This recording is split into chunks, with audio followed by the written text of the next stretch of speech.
Okay, good morning students. Today I will start definite integral. बेटे आज हम class 12 का लेक्चर नंबर 9 इट में भी लेक्चर नंबर 9 बेटे लेक्चर नंबर 9 डेफिनेट इंटीग्रल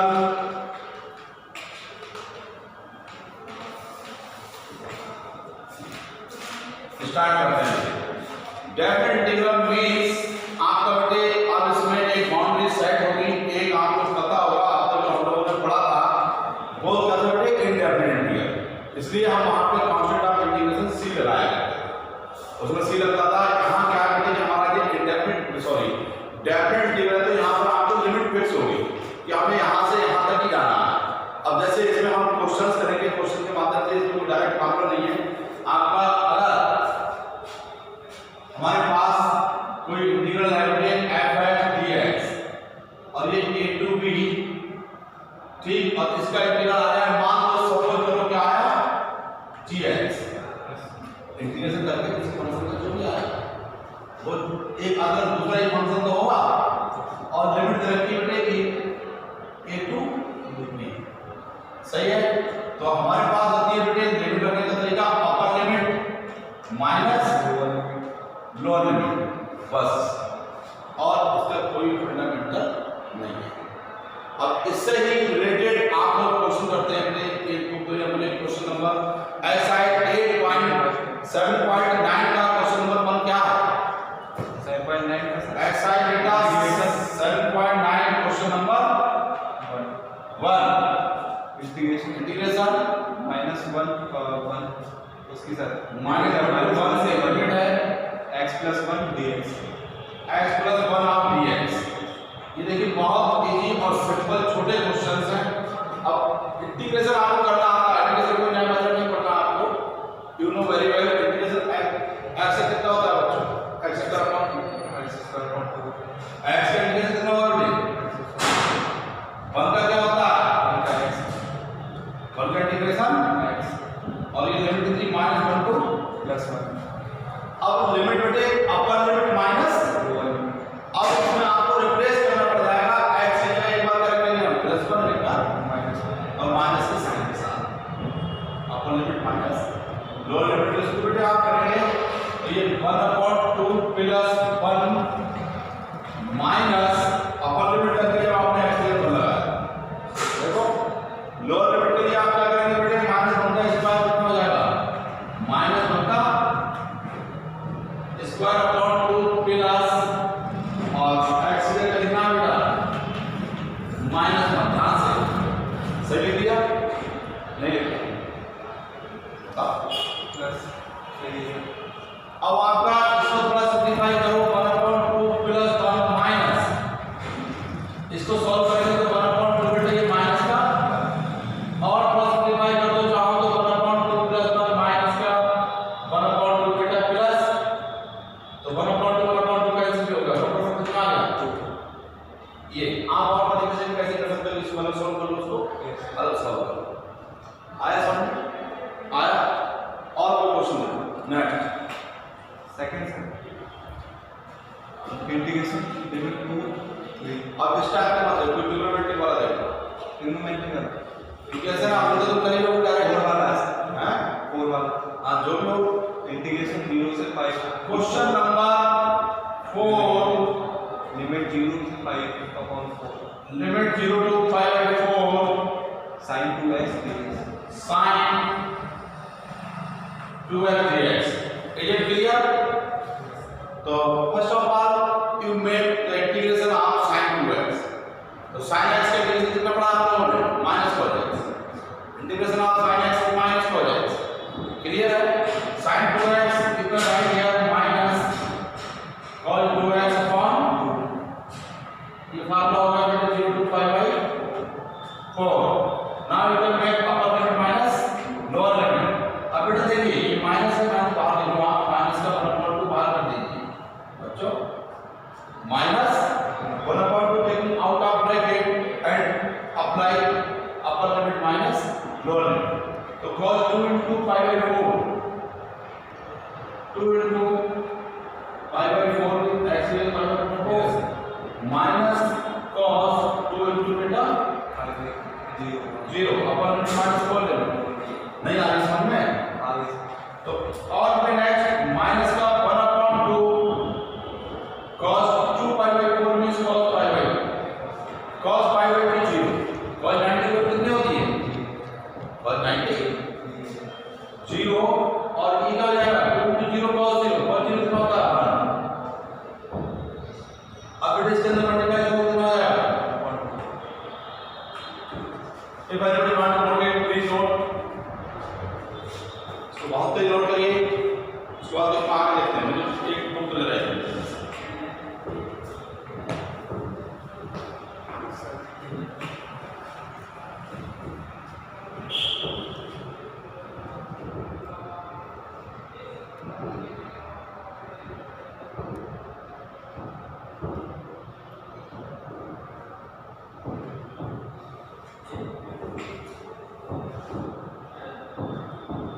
इससे एग्जाम में कोई खास क्वेश्चन नहीं आता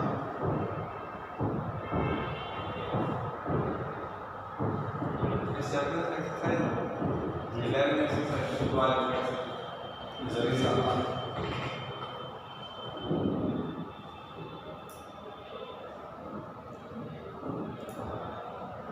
कुछ डेफिनेटली प्रॉपर्टी है उससे क्वेश्चन निकलता है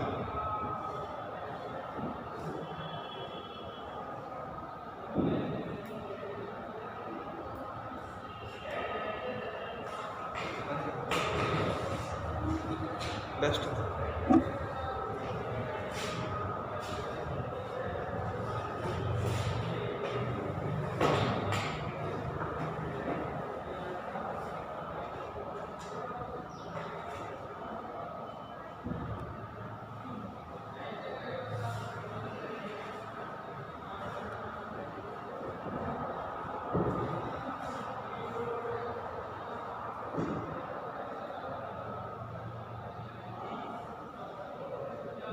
और देखो बेटा question number 8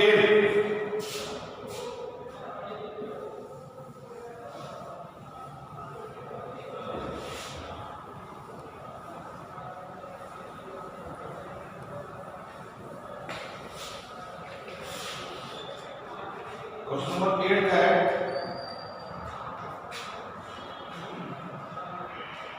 integration of minus pi by 6 to pi by 4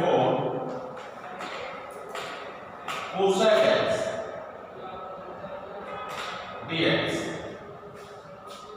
cosec x dx का आपको इंटीग्रेशन पता होना चाहिए कितना होता है cosec x dx सर 10 वो होता है cosec cot उसका cot पर cot log cosec x plus cot x याद रखो log integration this log cosec x plus cot x और limit 5 by 6 to 5 by 4 now taking limit upper limit minus lower limit log cosec 5 by 4 plus cot pi by 4 minus log cosec pi by 6 plus cot pi by 6 ये ठीक है cosec pi by 4 means root cosec pi by 4 कितनी होती है cot pi by 4 1 होता है समझ रहे हो log cosec pi by 6 2 cos 30 cosec 30 sin 30 का उल्टा cot pi by 6 cot pi by 6 30 cot pi by 6 root 3 समझ रहे हो नहीं और थोड़ा सिंपलीफाई करो log n minus log n by the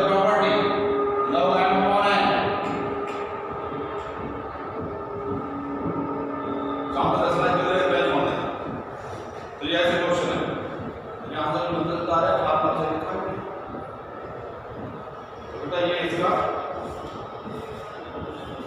mathematics actually जितना फर्स्ट किताब में कुछ एक्सरसाइज बहुत आसान दे दी इसको, दूसरा तीसरा चौथा चैप्टर जिसकी वजह से बच्चों को लगता है कि मैं तो उसको इसकी टेंशन ये स्टार्ट। अब मामला जब बसता है तो बच्चे का मामला अगर इतना सब कुछ आसान होगा तो सब कुछ समझ में नहीं आता भाई। अगर आप इतना इजी होता तो बच्चे पर तो नंबर पूरी लेके आते, पढ़ने के बाद भी भाई कोई चैप्टर तो कम है, 13 चैप्टर है तो तक 16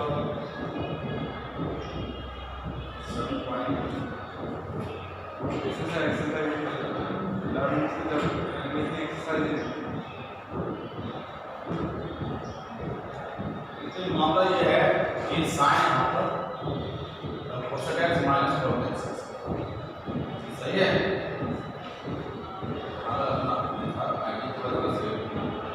बाकी सही किया है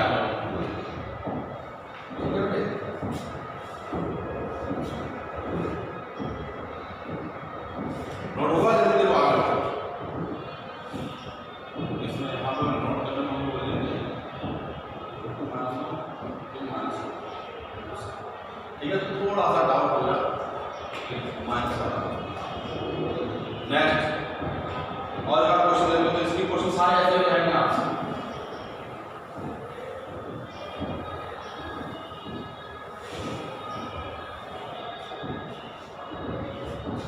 और क्वेश्चन देखो इसका 18 question sin square x y 2 minus cos square x y 0 to pi limit बेटे 0 to pi sin square x y 2 minus cos square x y 2 dx यही था।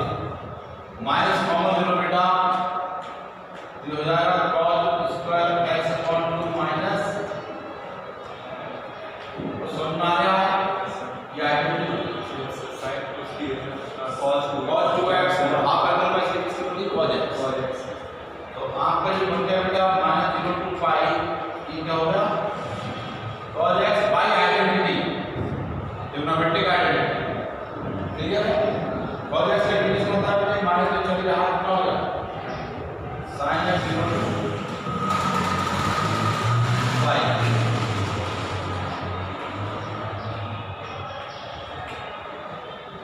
बेटा sin phi माइनस sin 0 ऐसा होगा। sin phi का मतलब कितना हो गया बेटा sin 0 तो आंसर इसका 0 तो आंसर कैसे तो sin 0 पर 0 होती है sin phi पर 0 देखना तो आंसर की बात नहीं है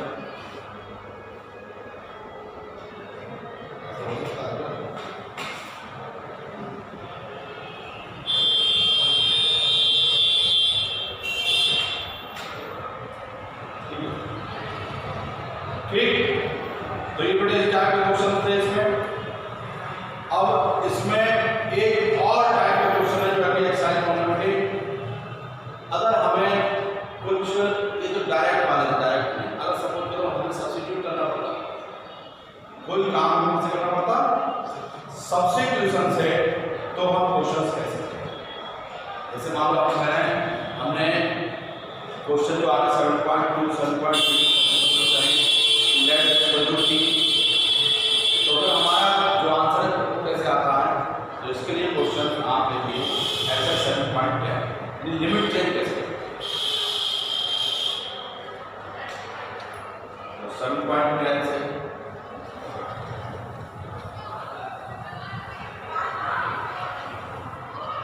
7.10 में अगर आप बात करेंगे तो ये है साइड पे, ये भी आसान है, छोटी है, अगर मैं इसमें से कम आता है अगर आपको समझनी पड़ती है। वही डेफिनेट इंटीग्रल का एक लिमिट पार्ट है, जैसे ऐसा है 0 to 1 h dx upon x square plus 1 ये फर्स्ट क्वेश्चन 7.10 का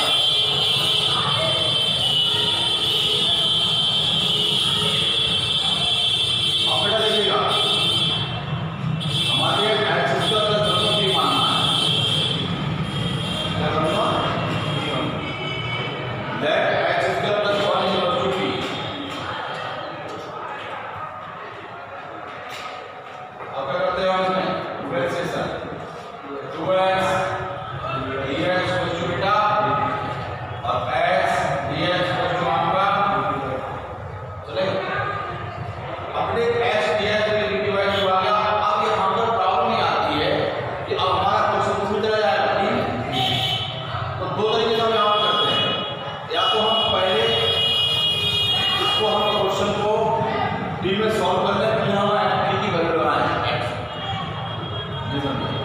दो तरीके से बता देता हूँ ना कि या तो हम ऐसा करेंगे बेटे इसको क्या कहते हैं एच लिमिट अभी ऐसे चल रही है और ये एच में लिखते हैं हम 1/2 dt अपॉन में कितना जाएगा dt अपॉन t और dt अपॉन में कितना होगा dt अपॉन t कितना होगा log t इस रहेगा इंटीग्रेशन नहीं आएगा इंटीग्रेशन होने के बाद इसका इतना लॉग क्या है भाई 1/x का लॉग x होता है इंटीग्रेशन।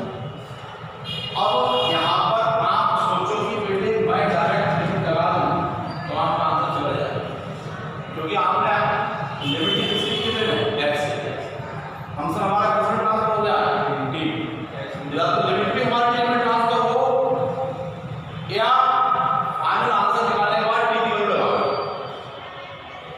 क्या करें हम तो बेटे t की वैल्यू लगाएं यहां से ये इसका 1/2 log t क्या लिखा है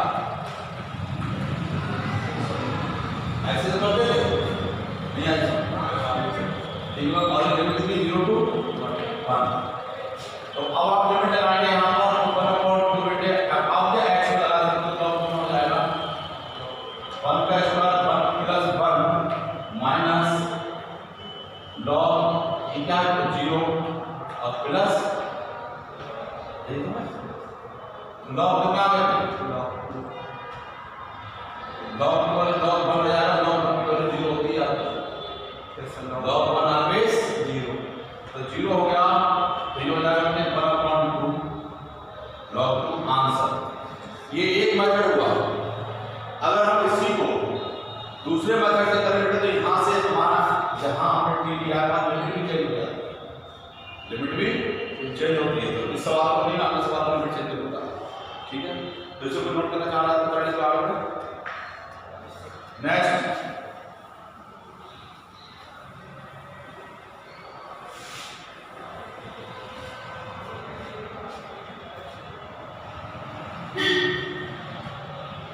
एक क्वेश्चन और देखते हैं फोर्थ क्वेश्चन 0.2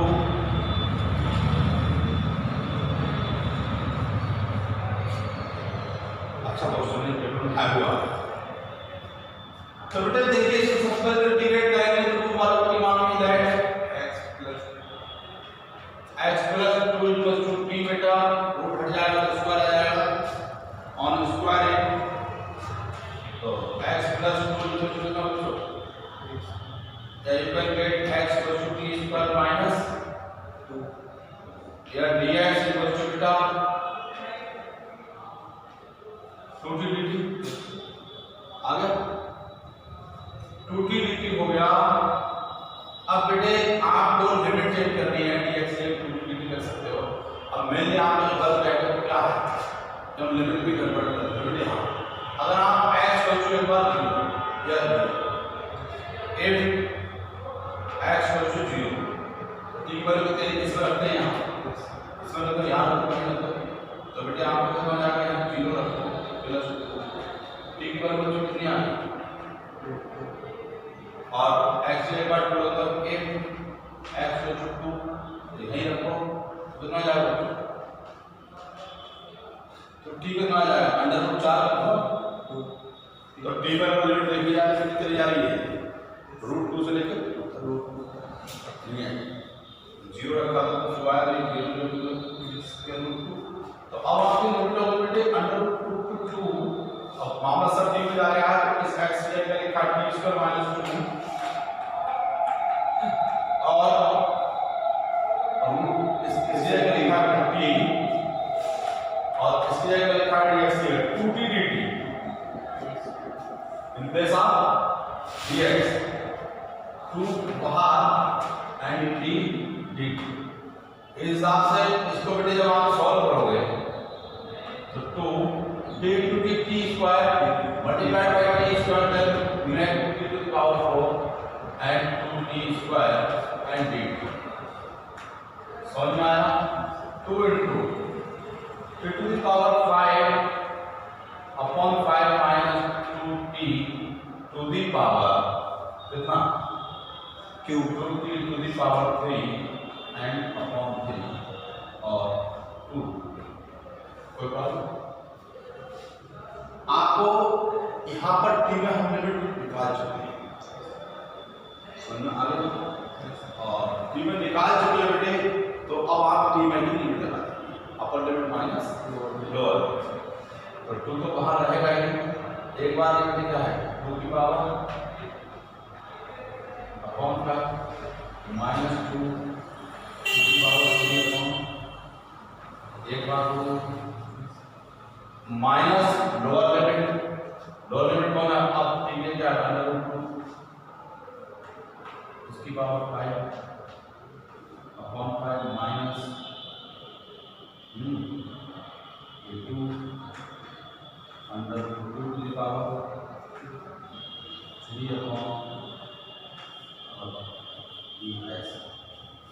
अपर लिमिट माइनस।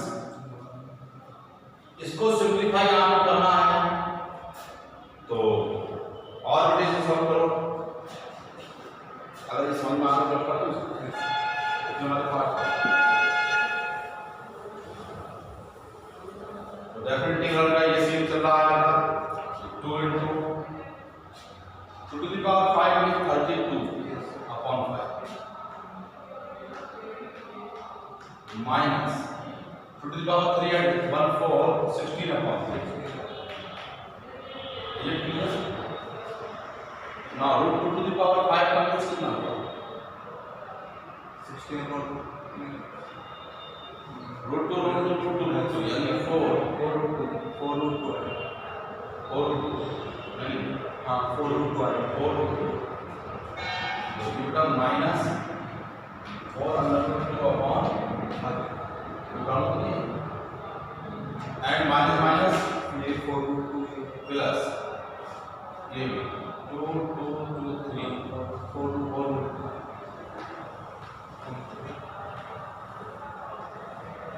ये